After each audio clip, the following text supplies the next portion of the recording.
Through the Mayhem, the Silently podcast series, bringing marketing industry leaders together to discuss the ever-shifting media landscape.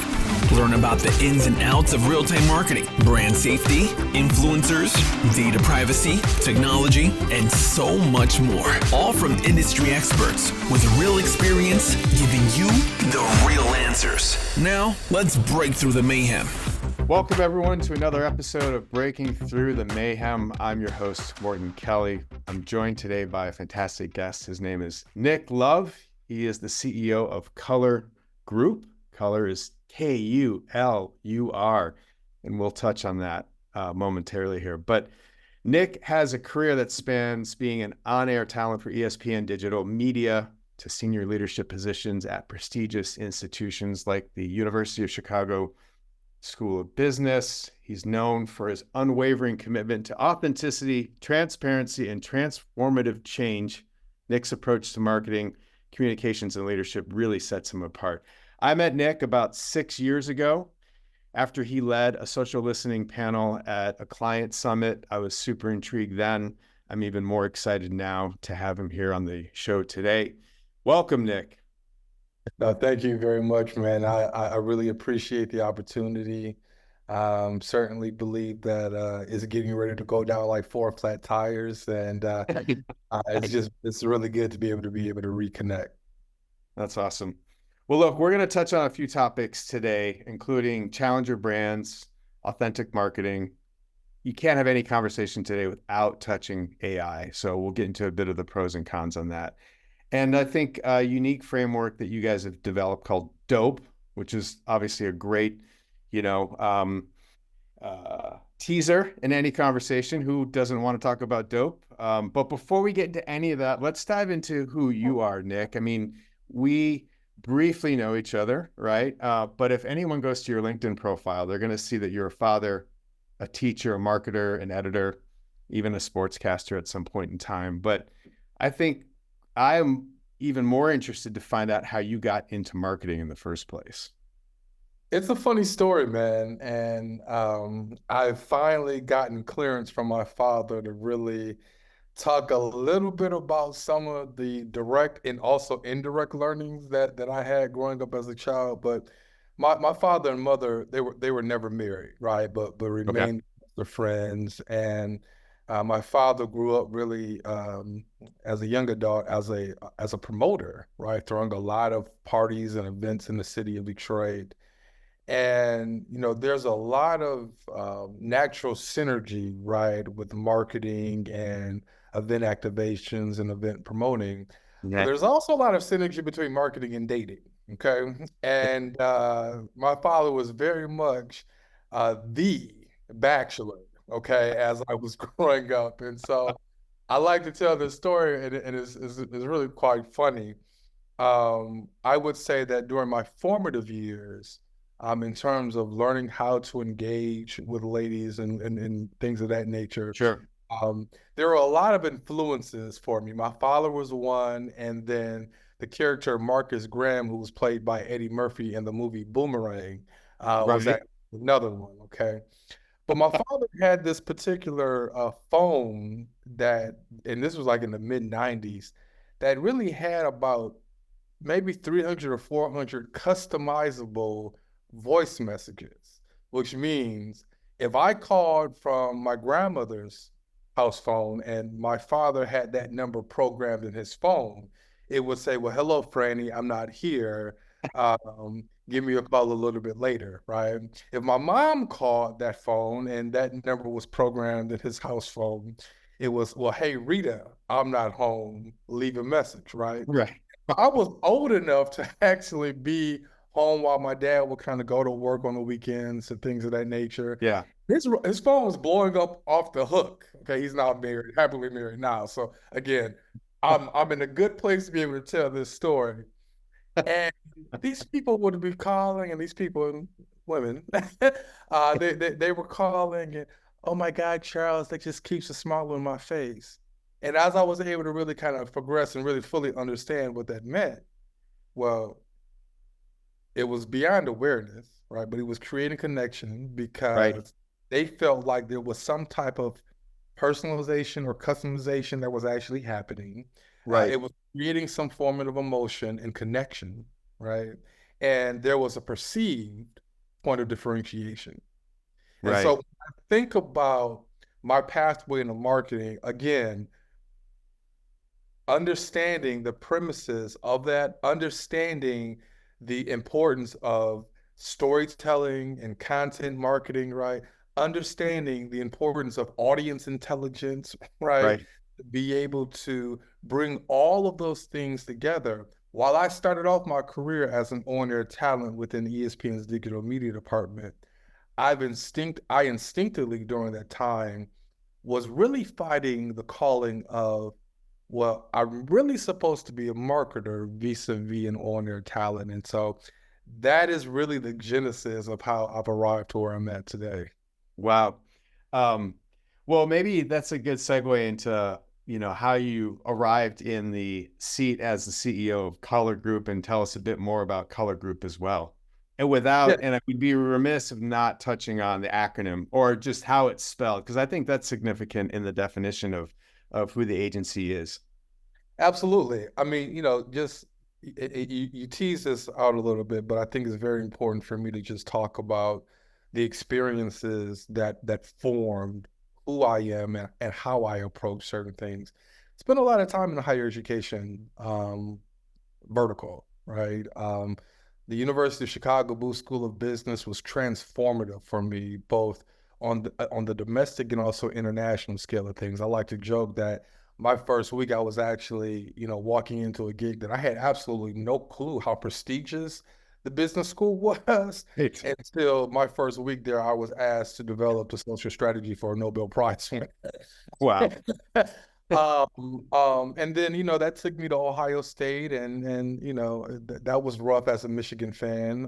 In fact, I joke all the time, and it's a true statement that on my last day I tweeted "Go Blue," uh, and really, spent another year and a half, and really, this is where you and I met at North Carolina State, and we were building this social media Right. strategy hub, and I was garnering a lot of national attention, speaking at various conferences and things of that nature.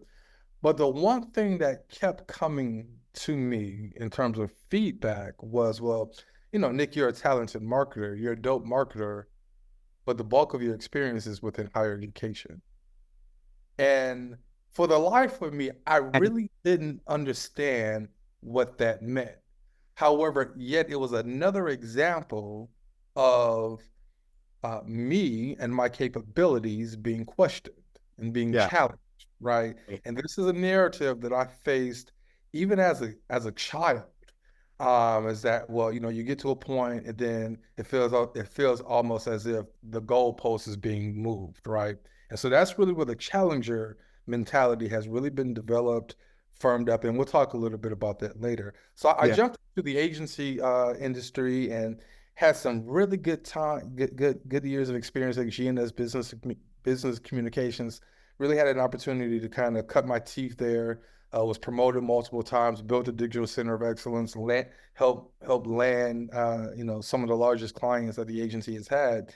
Right. Wanted to kind of get some global experience and took another job, and then it was really, I had been saying for a long time that I wasn't going to ever really fully be happy until I was running my own shop. Okay. And they say that the definition of insanity is doing the same thing over and over again and expecting different results. And for, Right. and for me, that was working for somebody. Right. Yeah. So I bet there's a lot of people out there that are nodding right now. So yes. Yes. Yeah, we could talk a lot about that community of people as well at some good. point. But I truthfully had bought into the KULUR Group maybe 2.5 years ago. And I have two children who are both on the autism spectrum. Okay. And when I initially left GNS, I was intending to launch my own agency then. But my wife, who every major career move that has happened in terms of physical location changes had always been about my career.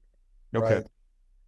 From Chicago to Columbus, from Columbus to Raleigh. It had always been about me. And during COVID, it was very tough. Not only because of the reality that COVID-19 brought to us, but when you have children on the spectrum, virtual learning, there wasn't really a lot of resources, and it created some very tense realities Right. that both of her and I were facing. And she held a senior level position as well. And so, you know, COVID-19 might have transformed how we work, but it didn't dilute the expectation of our delivery of performance. Okay. Okay. And Right. so imagine being in that situation where you have two children, right? One was of age to kind of go through virtual learning. Both of you have high expectation roles and responsibilities. Those of you who may work in the agency vertical understand what I'm saying when I say, hey, you still have responsibilities as not only a senior exec to deliver the work, but also influence the work that's actually being done, right? And Right. so it created a lot of um, physical stress, transparently, and mental stress. And so what I did was, when I transitioned from GNS, I told my wife, I said, you know what? Every move up until this particular point in time had been about me. Yeah. I'm going to take another job, but I want you to take 7 or 8 months off so you can heal, right? So I had to be quiet about the color group for Hmm. longer than what I really wanted to. Right. But while on LinkedIn, it may say, you know, color group 2022. I really didn't start, fully leaning into the color group until 2023. Okay. And that's kind of the genesis of how everything is really started. Interesting. And that color group, you go to market as a challenger brand agency. Can you talk more to that? And as a group, did you see like something missing in the agency marketplace that you're coming in fulfilling from a challenger role? Yeah, I think let me answer that second question first. Um, Unfortunately, when you look at the market and you think about diverse owned agencies, there's typically a tendency to associate their strength and capabilities with creativity. Okay. One of the things that we talk about at the Color Group is that we're going to lean in with intelligence. And intelligence, and not in the way that it historically has been defined, but there's a four-pronged approach from an intelligence perspective that we're going to lean in on. We're going to lean in on cultural, we're going to lean in on audience, we're Mm-hmm. going to lean in on channel, and then we're going to leverage artificial. And those four areas of intelligence ultimately powers human intelligence. And so the human intelligence is what's actually driving the services, Right. creative, digital, market research, account-based marketing or demand generation, Right. public relations, right? And so when we looked at the market and you look at the market, particularly through the lens of diversity, right? So Mm. one of the things that we talk about at the Color Group, hell, it's embedded within the name, Right. right? Is diversity and also inclusion. Okay. Sure. And so being able to merge, being able to leverage diversity and inclusion as a part of the core fabric of the organization through the lens of intelligence that then powers the respective outputs is certainly something we felt very strongly about was missing in the market as it pertains to the challenger framing, right? So earlier on, I talked a little bit about it seemed like at every step throughout my career, right, the goalpost was being missed, Mm. right? And for me, when you talk about challenger brands, and this is a phrase that, we're in the 25th anniversary of the term actually being introduced by Adam Morgan in 1999 in the book Eating the Big Fish, right? Good. But when we talk about this, it's always been thought through the lens of mindset, right? That you have business ambitions beyond conventional resources to bring change to an existing industry. And what I'll add to that is that an effective experience with a challenger brand brings about an emotion and memories and feelings that last a lifetime. And so hopefully you can understand, right, how we connect the two, okay? Because it's important that regardless if you're a small business, an emerging one, or sitting at the top of the food chain, you can never get comfortable. Right. And so that mindset of innovation, that mindset of grinding like bad breaks is really derived from, again, my personal experience that, yeah, I've done X, Y, and Z. I've gotten to this point, and now it's, okay, well, now you got to do A, B, and C. Right. Now you got to do this other thing, right? Right. And so it's really the recognition that you can never get too comfortable. Right. You're saying, go ahead. And it's it's unfortunate, excuse me, that people who look like me have had a tendency that is their consistent reality. Okay. Right. But what I say is, as opposed to using that as a form of a handicap, if you will, is I'm going to use it for good. I'm going to use it for motivation to ultimately be able to create something and lead something that then starts to facilitate change and brings about recognition of what the power of inclusion looks like within the conversation. So that's kind of, the 50,000-foot view on this. And I want to be very clear. KULUR Group actually existed prior to my arrival. Right. It was founded about 4 or 5 years ago, right? So I'm the newest agency partner, but Yeah. I've ascended quickly, obviously, to the CEO role. When it was initially started, it was really initially started on some hustle type work, if you will. And when I was able to join and we began to kind of leverage the collective power of everybody, it was like, yo, Right. look, we might have something here to be able to kind of, do something special with, and here we are.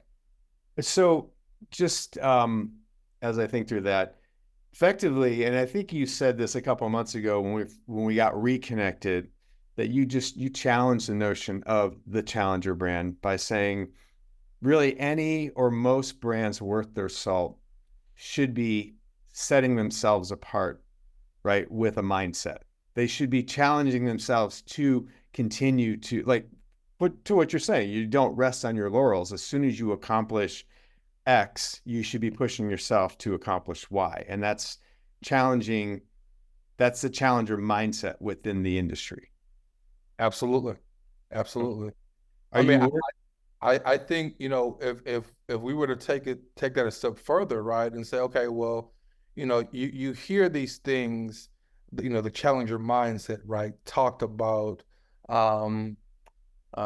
in this macro sense, right? But let's kind of drill down into, well, what are the characteristics or traits, right? And so I did a presentation a few weeks ago at the African American Marketing for the Culture Summit out in Houston. And shout out to them. It's sponsored by Hewlett Packard, who has a phenomenal DE&I program, but that's another conversation for another day.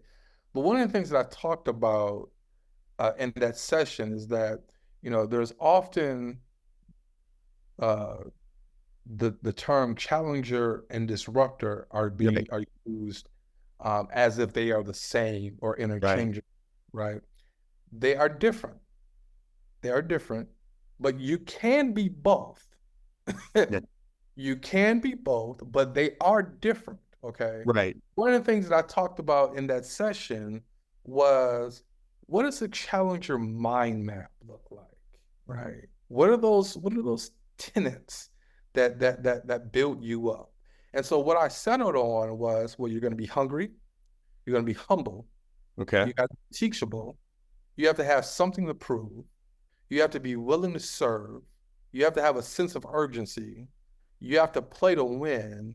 And last but not least, you have to be allergic to the plateau. Allergic to the plateau. Right, right. So, right. Again, working in alignment with this idea that you cannot rest on the laurels of past success. Right. Right. Because the moment you get comfortable, you're replaceable. Right. You know, everything that you named leads me to, of course, from a Sightly standpoint, our brand mentality. We think about brand values, brand authenticity, every day, all day. This is really how we go to market, right? But in that list that you mentioned, where does brand authenticity kind of fit into the playbook for a challenger brand? Yeah, I think it's critical. And I would say that there are elements of authenticity that need to be challenged as well. I don't think that, authenticity can only live in a vacuum. I think it also has to have a +1 approach and maybe a +2 or 3 approach, right? So, Right. when you typically think about authenticity, it's going to be broken down through the lens of, some say three-pronged approach, right? So continuity, credibility, integrity, right? We are in the era of receipts. And the reason why authenticity is so important is that purpose has emerged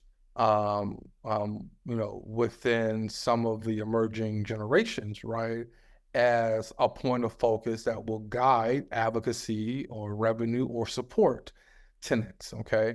And so, when we talk about continuity, right, a brand being true to itself over time, credibility, are you trustworthy?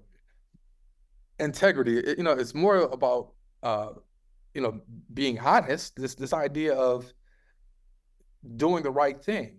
But where I would add on to that is consistency and vulnerability, right? Are you showing up in a consistent form? Because I can be authentic, and my authentic self might reveal that you said something that I don't like. Okay. Right. And I might transparently, authentically, right, respond in a way that maybe not be favorable. But then 10 minutes later, you might say something that I do like, and I'm going to authentically respond in a very favorable manner. Now, those are two opposite ends of the spectrum. Right. Okay. And we know as a core business principle that people not only remember what you say, but they more so remember how you made them feel. Right. Right. Right. And so if those two things are canceling each other out, right, then your brand image is going to be compromised.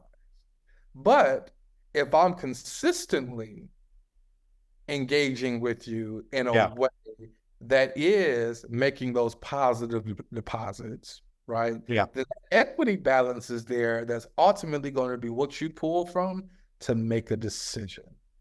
Right. And then the vulnerability aspect has to come through, and really in an inward approach, to be real about, can our products, can our people, can our services truly deliver what we say?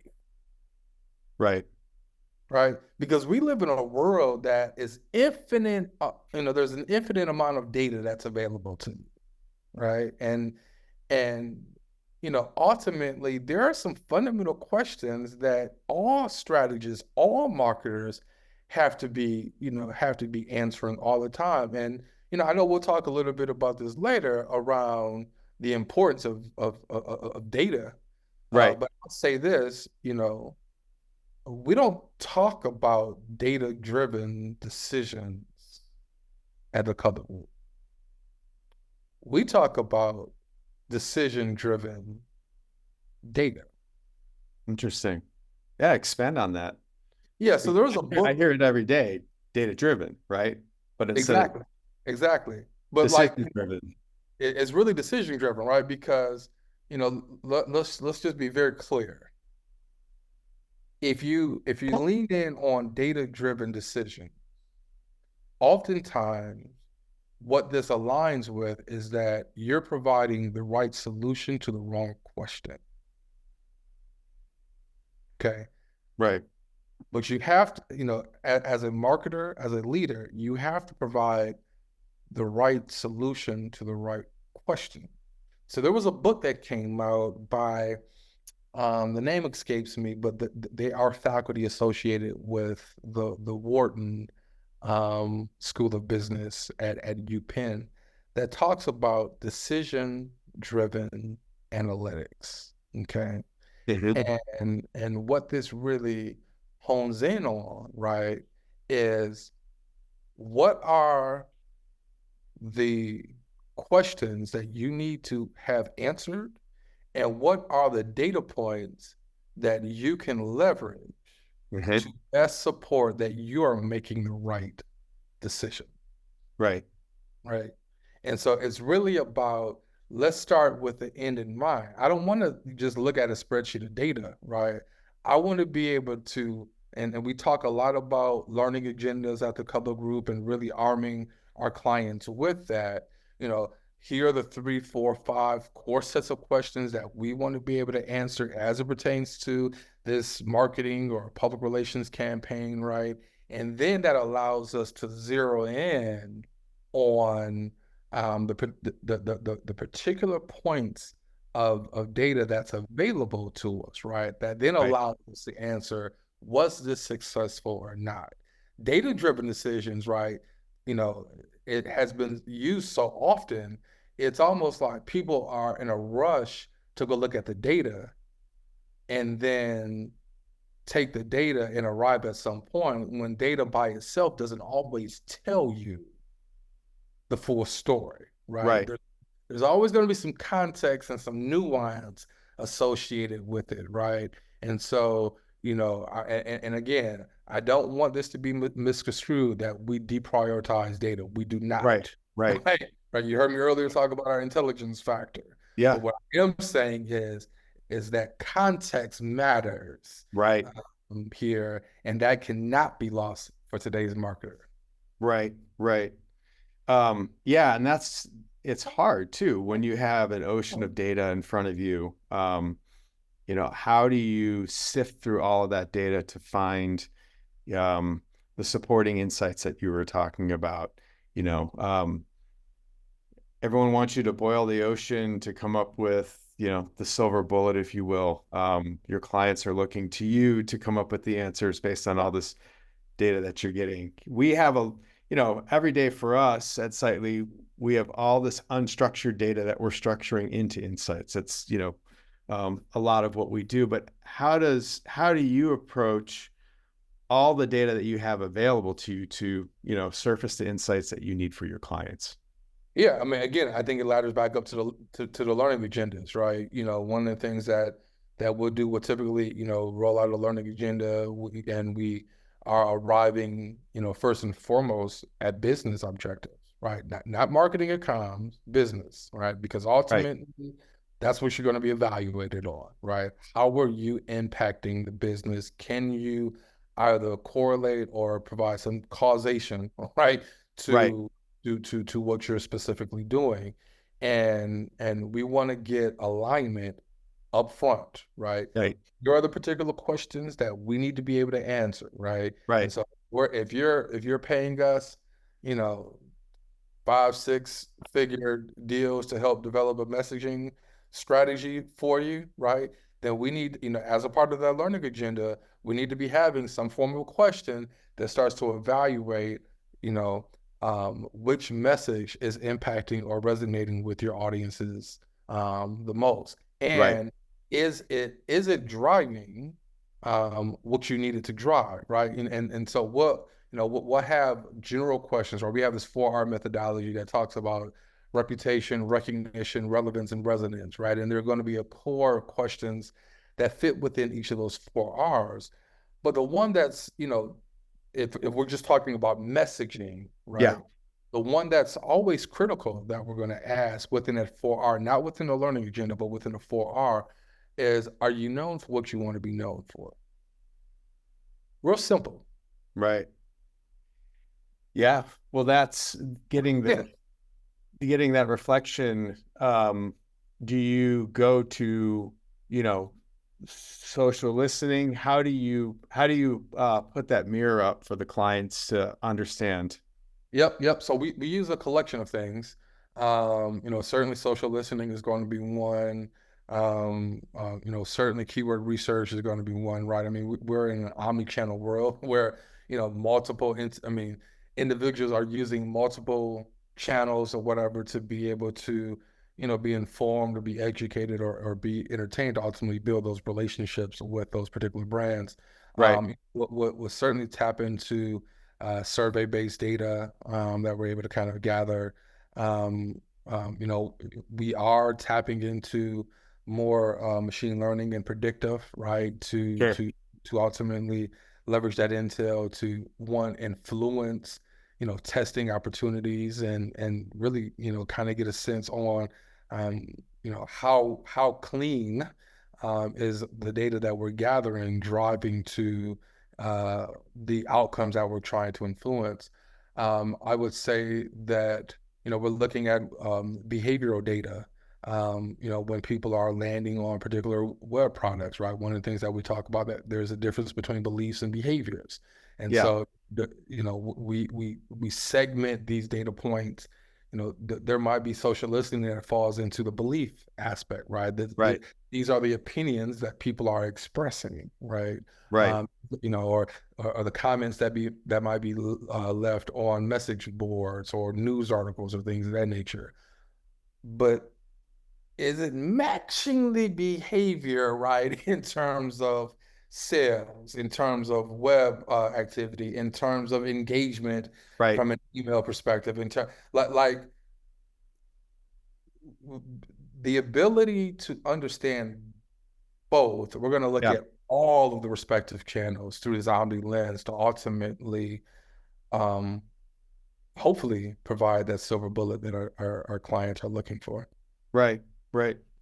I want to ask you about just on the data piece, the AI, but you just sparked a thought of how often are the clients that you're working with are coming to you and asking, we want to be more authentic in the marketplace. We understand consumers, every day are looking for that connection, that genuine authenticity. Do you see that, or is that coming up in your conversations with your clients? It hasn't come up a lot yet. But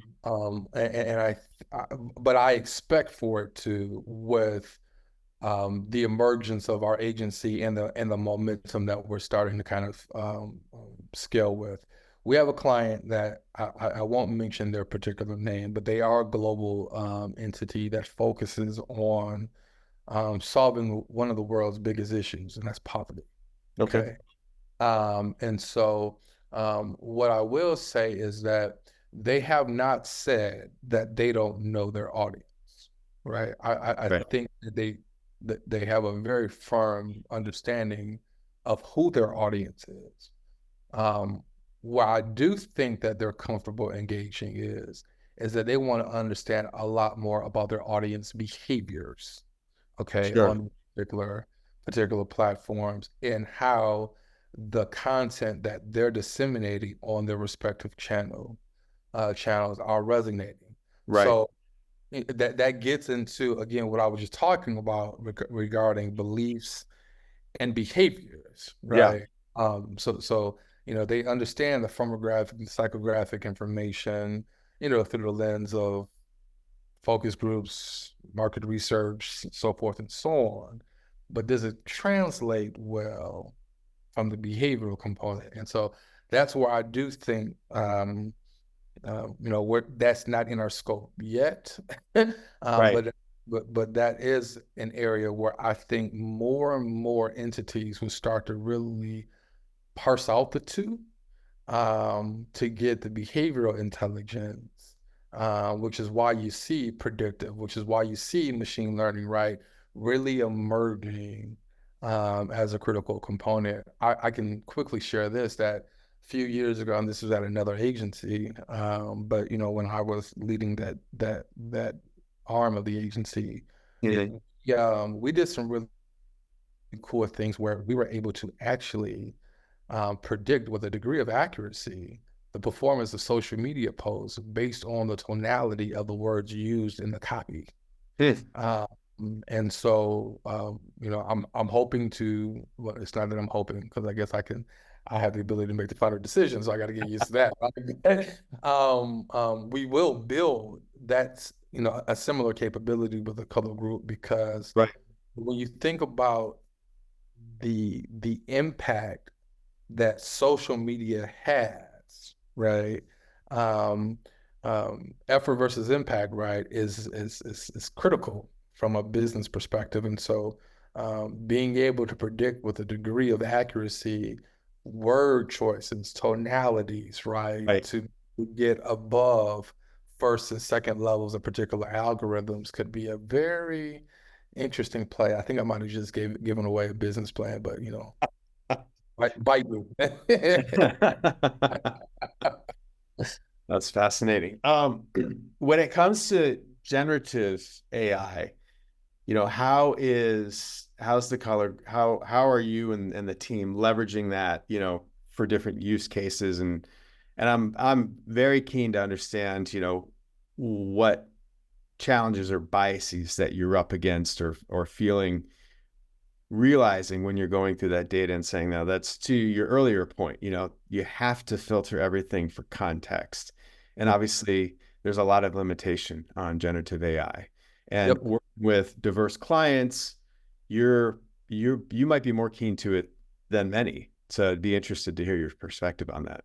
Yeah. So it's very much a factor in how we create content with the KULUR group, to be honest with you. So we did a podcast on so one of our sub brands is called Dope Thinkers Only, and we did a podcast on the importance of cultural, audio, channel, and artificial.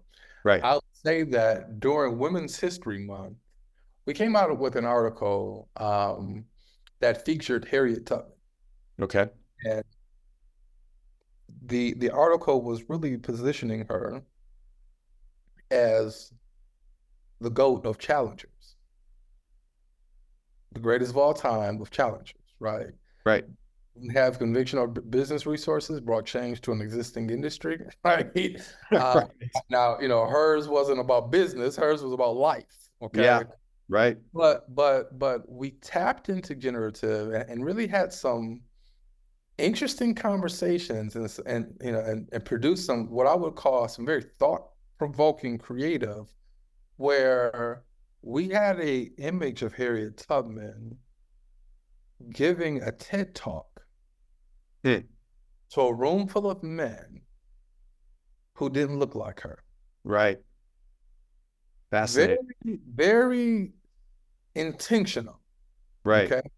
Okay. And, and we've done some things where, I won't spend a whole lot of time talking about Solo Stove and Snoop and that, that fiasco or, marketing case study. But, we had an image of Snoop on top of a burner, right? Okay. With something lit. With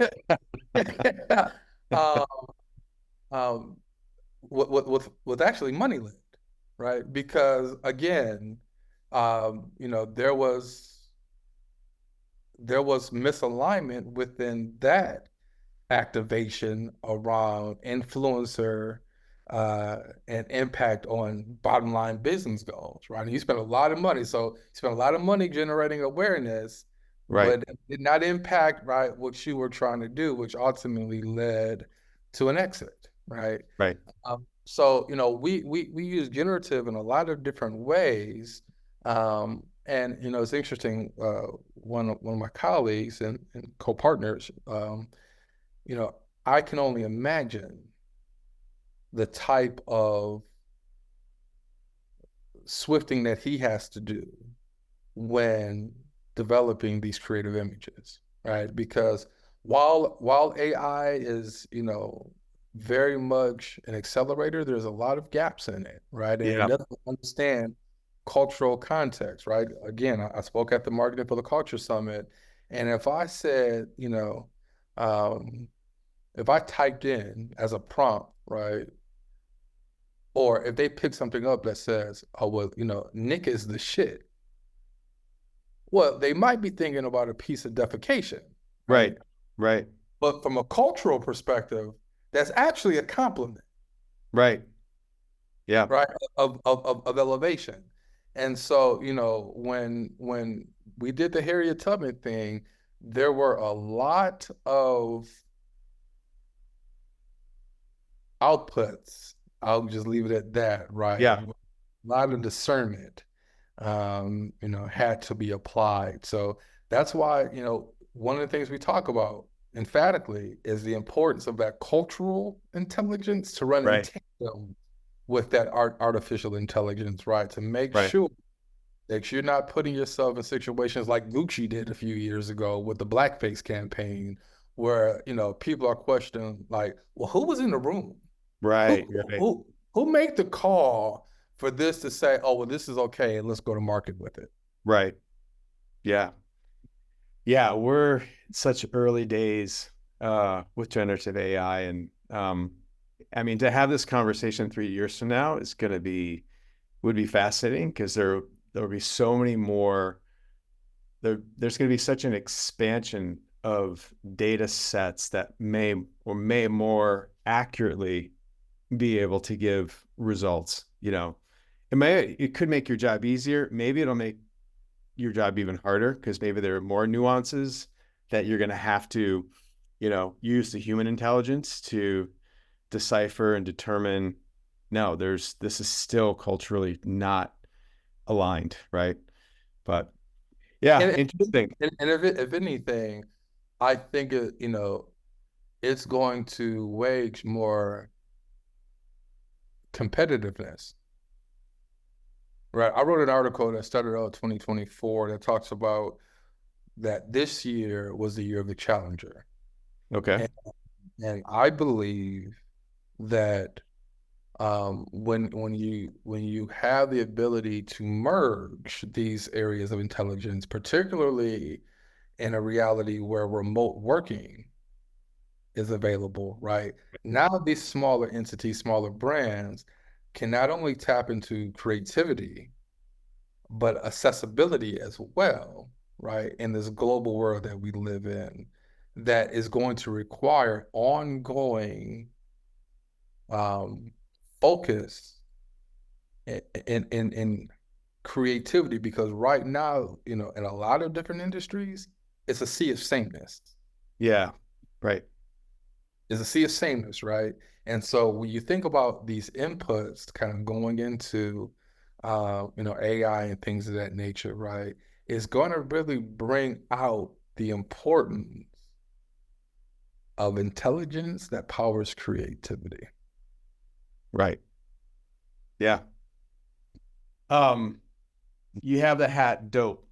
I gotta touch on that before we bring this to a close. So definitely, in terms of, you were just mentioning cultural terms, certainly, dope has different meanings. I'd love for the listeners to understand more about dope. And this is new within the last 6 months. So maybe if you can flesh this out more for us and tell us, if there are any early success stories. Yeah. So we got a few things actually kind of going on, within the dope aspect. And you heard me talk a little bit about our sub brand, Dope Thinkers Only. But our first introduction of dope, and let me explain what the acronym means, is that D is for brands who dare to disrupt, who are opportunistic with positive intent, who are exploring possibilities through change, and who are P is are exploring possibilities through partnership, and Right. E, brands who are executing change. Right. Uh, and so what we did was we launched our Are You Dope program in Q4 of 2023, where we are providing pro bono marketing and communication services to either Black-owned or women-led technology companies. And so Awesome. there were three winners as a part of this initial launch. And one of which, who was actually our third place winner, is Hayti, that's led by a gentleman by the name of Kerry Willis out of Durham, North Carolina, that he owns the largest independently owned Black podcasting network that exists. And he's ultimately partnering with a lot of advertisers who want to reach a particular demographic. A lot of the larger Black mediums who struggle because of algorithms to ultimately have their content found is available. And I believe in either Q4 of this year or Q1 of next year, he's going to create a digital version of a storefront where Black-owned businesses are able to kind of make their products or services available. And so, that was as a part of his deliverable, we've done some competitive digital advertising auditing for them, and then he's getting ready to lay out some of his new brand positioning and messaging, and actually is now serving as a sponsor for our event on the 4th of July in New Orleans. Called New KULUR. So, that really kind of came out as a part of the Are You Dope program. Dope Thinkers Only is, started off as a newsletter on LinkedIn, but is emerging now, as a business community that we're standing up.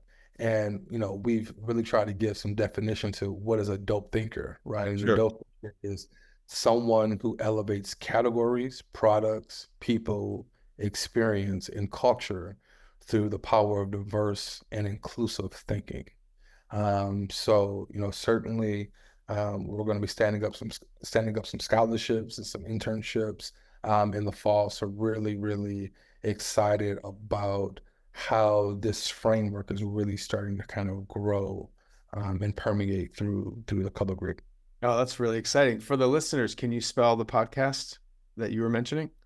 Yeah, so the podcast is actually With Love, which is my podcast that appears on KULURgroup.com. But we've had some video series that is just called Dope Thinkers Only, which is available on our YouTube channel as well. Okay. And then you mentioned of the three that you're doing pro bono work for, the name of that podcast that you were just featuring. Hayti. So Hayti is actually an app, and it's really a network that allows for podcasters to have their presence on this particular app, right? So a lot of news distribution entities, journalistic organizations, news mediums, so it's called Hayti, Hayti.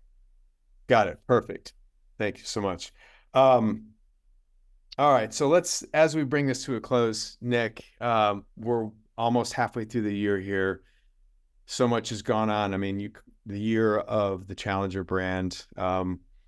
We have the Olympics in front of us. We have, as we always say, one of the more consequential elections in front of us in the US.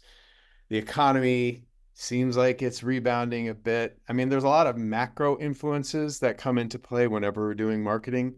Would love to get any predictions you want to put on the line for the second half of the year, or any predictions maybe that you forecasted in 2023 that you're already seeing come to fruition.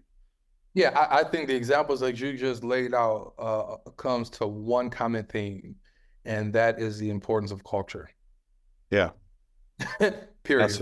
Right. There are various cultures in each of the examples that you just talked about, right? And well, Nick, what do you mean by culture, right? This is a word that's thrown around a lot. Well, The way that I define culture is an act that instinctively forces you to change the way you think or you behave, right? And so there's going to be a culture divide that we've already seen with the upcoming election, right? And is really about what is the will of each respective culture. Do you stand on the side of unity, right? Or do you stand on the side of divisiveness? Let me just call a spade a spade. There is the Olympics aspect, right, where there's going to be a battle of cultures from a national perspective, right? And the perception that one is supreme than the other through the lens of competitiveness. And when I think about marketing and collaborations through all of this tenet, right? It's really about, do you have the cultural intelligence to authentically and effectively engage with these audiences to ultimately drive impact? If you do, you're going to be set up in a very dope way. Right. Good luck to you. Right. Period. I love it. Great way to tie that all together from a cultural standpoint. Yes, the second half of this year, hopefully won't be tumultuous. Hopefully it will be inspiring and drive a lot of positive change. That's what I can say. So thank you again, Nick. It's been a pleasure speaking with you. For our audience, it would be great. You mentioned a few, different points that they can connect with you, but just to clarify that, where can our listeners go to find out more about KULUR, Dope Thinkers, and so forth? Yeah, KULURgroup.com, www.KULURgroup.com. And then feel free to reach out via LinkedIn directly to me. I respond to each message. As long as you're not trying to sell me a franchise, which that's just out of whack on LinkedIn right now. But yeah, feel free to reach out directly to me on LinkedIn or visit our website, sign up for our newsletter. We have some dope things happening, events happening as well in the fall. So feel free to reach out and connect. Awesome. And by the way, we are coming out with mentality hats, so we might have to do a hat swap at some point here. So I'll rock with it. Nick, thanks so much. We'll be in touch soon. I appreciate it, man. Thank you. Hi, I'm Hannah, one of the producers for Sightly's Breaking Through the Mayhem podcast. We want to thank you so much for listening to the show. If you want to learn more about the guests we had on today, we included additional information about them in the show notes. Finally, if you'd like to be on the podcast, or if you know someone that would make a great fit, you could fill out the form at sightly.com/podcast. We hope you have a great day.